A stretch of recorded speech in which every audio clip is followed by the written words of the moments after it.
Assalamualaikum warahmatullahi wabarakatuh. Perkenalkan, nama saya Aprina Elmidayati. Saya mahasiswa tingkat 1 dari program studi D3 Keperawatan Poltekkes Kemenkes Bengkulu. Baiklah, hari ini saya akan menjelaskan tentang anatomi fisiologi sistem pencernaan. Anatomi sistem pencernaan terdiri dari organ-organ pencernaan yang dibagi menjadi dua kelompok utama, yaitu organ dalam saluran pencernaan dan organ pencernaan lengkap. Saluran pencernaan atau disebut juga dengan saluran gastrointestinal atau GI adalah saluran panjang yang masuk melalui tubuh dari mulut ke anus. Saluran ini mencerna, memecah, dan menyerap makanan melalui lapisannya ke dalam darah. Organ dalam saluran pencernaan ini meliputi mulut, esofagus atau kerongkongan, lambung, usus halus, usus besar, dan berakhir di anus. Organ pencernaan pelengkap atau aksesori termasuk lidah, gigi, kantung empedu, kelenjar, air liur, hati, dan pankreas. Proses pencernaan dimulai di mulut, di mana pencernaan kimia dan mekanik terjadi. Mulut juga berfungsi untuk mengunyah makanan menjadi lebih halus dan lunak agar lebih mudah untuk ditelan dan dicerna. Selanjutnya adalah kerongkongan atau esofagus. Esofagus atau kerongkongan adalah saluran penghubung antara mulut dengan lambung yang letaknya di antara tenggorokan dan lambung. Kerongkongan sebagai jalan untuk makanan yang telah dikunyah dari mulut menuju lambung. Otot kerongkongan dapat berkontraksi sehingga mendorong makanan masuk ke dalam lambung. Selanjutnya yaitu adalah lambung. Lambung adalah organ berbentuk huruf J yang ukurannya sekitar 2 kepalan tangan. Lambung terletak di antara esofagus dan usus halus di perut bagian atas. Lambung memiliki 3 fungsi utama dalam sistem pencernaan, yaitu untuk menyimpan makanan dan cairan yang tertelan, untuk mencampur makanan dan cairan pencernaan yang diproduksinya perlahan-lahan. Selanjutnya adalah usus halus, berbentuk tabung tipis sekitar 1 inci dengan panjang sekitar 10 meter. Usus halus terletak hanya lebih rendah daripada lambung dan makanan sebagai besar ruang di rongga perut. Seluruh usus halus digulung seperti selang dan permukaan bagian dalamnya penuh dengan banyak tonjolan dan lipatan. Selanjutnya adalah usus besar, membentuk huruf U terbalik di atas usus halus yang digulung. Ini dimulai di sisi kanan bawah tubuh dan berakhir di sisi kiri bawah. Usus besar berukuran sekitar 5-6 meter. Baiklah, selanjutnya saya akan menjelaskan tentang sistem perkemihan. Suatu sistem perkemihan adalah sistem yang di dalamnya terjadi penyaringan darah sehingga darah bebas dari zat yang tidak digunakan oleh tubuh. Zat ini akan larut dalam air dan dikeluarkan oleh urin. Zat yang dibutuhkan tubuh akan beredar kembali dalam tubuh melalui pembuluh darah kapiler ginjal, masuk ke dalam pembuluh darah dan beredar ke seluruh tubuh. Sistem perkemihan disebut juga urinary system atau renal system. Terdiri dari 2 buah ginjal yang membuang sisa-sisa metabolisme atau zat yang berlebihan dalam tubuh serta membentuk urin. 2 buah ureter yang mentransport urin ke kandung kencing, bladder atau vesika urinaria, atau kandung kencing atau bladder atau vesika urinaria, tempat penampungan urin. Uretra atau saluran yang mengalirkan urin dari bladder ke kantung kencing atau keluar tubuh. Nah, membahas tentang perkemihan pasti sudah berkaitan jelas dengan ginjal. Apa saja fungsi ginjal? Baiklah, fungsi ginjal pertama adalah sebagai keseimbangan transportasi air dan zat terlarut. Yang kedua adalah sekresi zat pembuangan. Yang ketiga adalah menyimpan nutrien. Yang keempat adalah mengatur keseimbangan asam basa. Yang kelima adalah mengatur konsentrasi garam dalam darah. Yang keenam adalah membentuk urin dan sebagai tempat ekresi. Selanjutnya adalah ureter. Ureter terdiri dari 2 buah saluran masing-masing bersambung dari ginjal ke kandung kemih. Panjangnya yaitu sekitar 20-30 cm dan lebarnya sekitar 5 mm. Lapisan dinding ureter menimbulkan gerakan peristaltik atau setiap 5 menit sekali untuk mendorong air kemih masuk ke dalam kandung kemih. Apa saja lapisan dari ureter? Yang pertama yaitu lapisannya dinding luar jaringan ikat atau jaringan fibrosa. Yang kedua yaitu lapisan tengah atau otot polos. Yang ketiga yaitu lapisan sebelah dalam atau lapisan mukosa. Dinding kandung kemih memiliki 4 lapisan. Yang pertama yaitu lapisan mukosa di dalam. Yang kedua yaitu lapisan submukosa pada jaringan penyambung. Yang ketiga yaitu lapisan otot serta. Yang keempat yaitu lapisan serosa di bagian luar. Selanjutnya yaitu proses pembentukan urin. Terdapat 3 proses penting yang berhubungan dengan proses pembentukan urin, yaitu yang pertama ya adalah filtrasi atau penyaringan. Kapsula Bowman dari badan Malpighi penyaringan darah dalam glomerulus yang mengandung air, garam, gula, urea, dan zat bermolekul besar seperti protein dan sel darah, sehingga dihasilkan filtrat glomerulus atau urine primer. Di dalam filtrat ini terdapat zat yang masih berguna bagi tubuh maupun zat yang tidak berguna bagi tubuh, misal glukosa, asam amino, dan garam. Yang kedua adalah reabsorpsi atau penyerapan kembali. Dalam tubulus kontratur proksimal, zat dalam urin primer yang masih berguna akan direabsorpsi yang dihasilkannya filtrat tubulus atau urin sekunder dengan kadar urea yang tinggi. Yang kedua yaitu sekresi atau pengeluaran. Dalam tubulus kontratus distal, pembuluh darah menambahkan zat lain yang tidak digunakan dan terjadi reabsorpsi aktif ion Na+ dan Cl- dan sekresi H+ dan K+. Di tempat ini sudah berbentuk urin yang sesungguhnya yang tidak terdapat glukosa dan protein lagi. Selanjutnya akan disalurkan ke tubulus collectivus dan brevis renalis. Selanjutnya saya akan menjelaskan tentang anatomi fisiologi pembuluh nadi. Sistem sirkulasi sangat penting dalam mempertahankan hidup. Fungsi utamanya adalah mengantarkan oksigen dan nutrisi ke semua sel, serta mengangkut zat buangan seperti karbon dioksida pada negara berkembang. Kedua kejadian kematian utama disebabkan oleh infarksi miokardium dan stroke pada sistem pembuluh nadi, misalnya aterosklerosis. Sistem sirkulasi arteri nadi bisa dibagikan menjadi 2 cabang. Yang pertama yaitu arteri sistematik yang membawa darah mengandung oksigen dari jantung ke seluruh tubuh. Yang kedua adalah arteri pulmonaris yang membawa darah tanpa oksigen ke jantung. Terdapat beberapa jenis pembuluh nadi pada tubuh. Yang pertama yaitu arteri pulmonaris yang pembuluh ini membawa darah yang telah didioksigenasi yang baru saja dialirkan dari jantung ke paru-paru. Sedangkan ada yang kedua adalah arteri sistematik.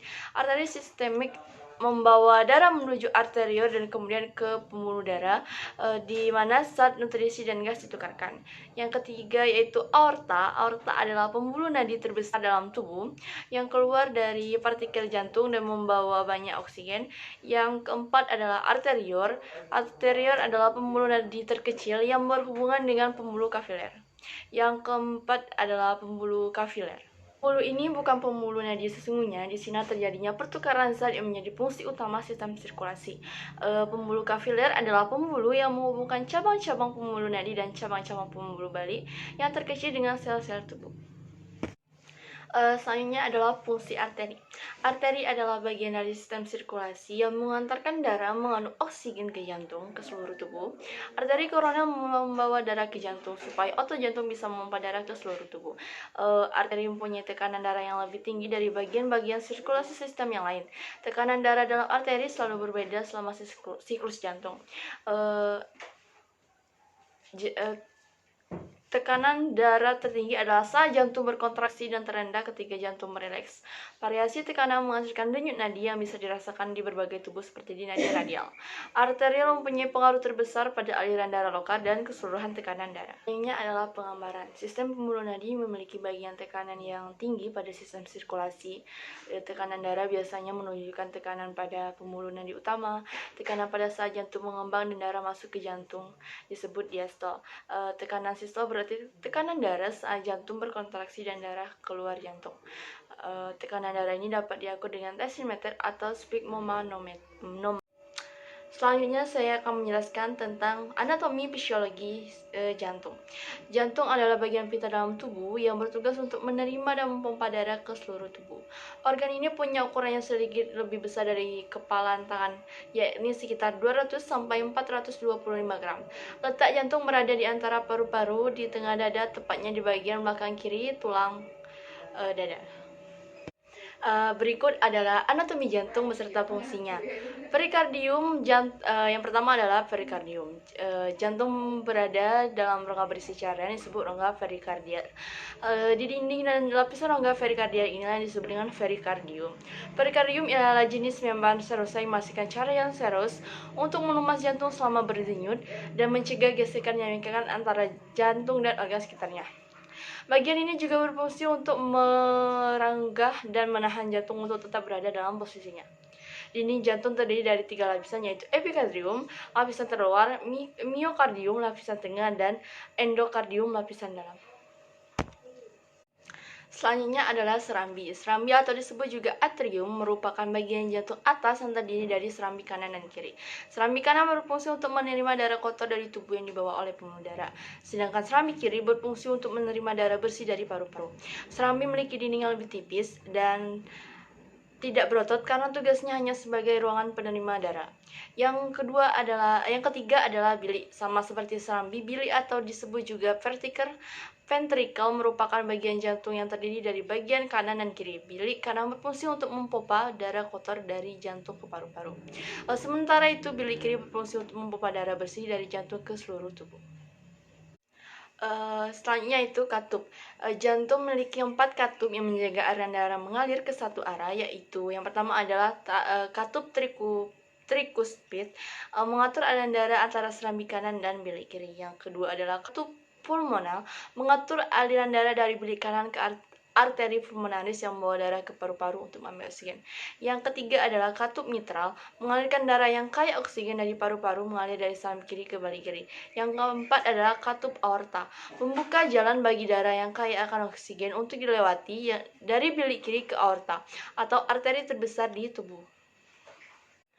Ada 3 darah utama yang terdapat di jantung, yaitu arteri membawa darah yang kaya akan oksigen dari jantung ke bagian tubuh lainnya. Arteri memiliki dinding yang cukup elastis sehingga mampu menjaga tekanan darah tetap konsisten. Yang kedua adalah pena, pembuluh darah yang satu ini membawa darah yang miskin oksigen dari seluruh tubuh untuk kembali ke jantung. Dibandingkan dengan arteri, pena memiliki dinding pembuluh darah yang lebih tipis.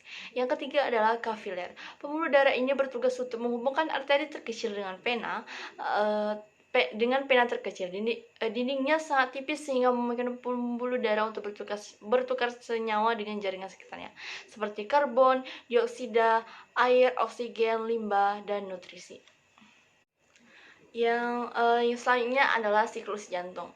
Siklus jantung adalah urutan kejadian yang terjadi saat jantung berdetak. Berikut 2 fase siklus jantung, yaitu yang pertama adalah sistol.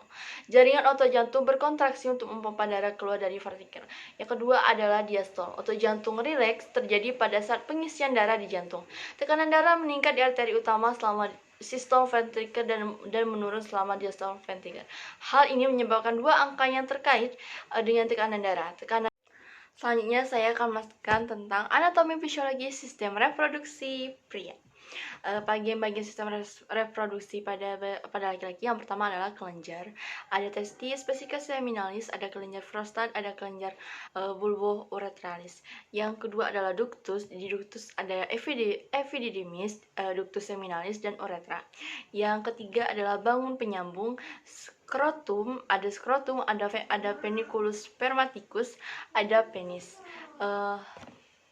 Selanjutnya adalah fisiologi ereksi, orgasme, dan ejakulasi. Ereksi, ada saraf parasimpatis menstimulasi organ efektil. Yang kedua adalah yang membesar karena penuh dengan darah. Yang kedua adalah orgasme, sel sperma dari testis dikeluarkan menuju uretra. Sekresi zat lain yang membentuk semen dikeluarkan dari organ aksesoris menuju uretra. Fisiologi ereksi, orgasme, dan ejakulasi. Yang pertama adalah ejakulasi. Impuls simpatis dari pusat refleks medula spinalis menjalar di sepanjang spinal lumbal atau L1 dan L2 menuju organ genital dan menyebabkan kontraksi peristaltik dalam ductus testis epididymis dan ductus deferens. Kontraksi ini menggerakkan sperma di sepanjang saluran. Impuls parasimpatis menjalar pada pusat fundadenal dan menyebabkan otot cavernosum pada dasar penis berkontraksi secara berirama. Kontraksi awal pada vesikel spinalis, prostat, dan kelenjar bulborectalis menyebabkan terjadinya sekresi cairan seminal yang bercampur dengan sperma untuk membentuk semen. Selanjutnya adalah struktur sel sperma. Yang pertama adalah kepala, berisi nukleus yang memiliki 23 kromosom. Yang kedua adalah akrosome, kantong enzim yang membantu sperma masuk ke ovum.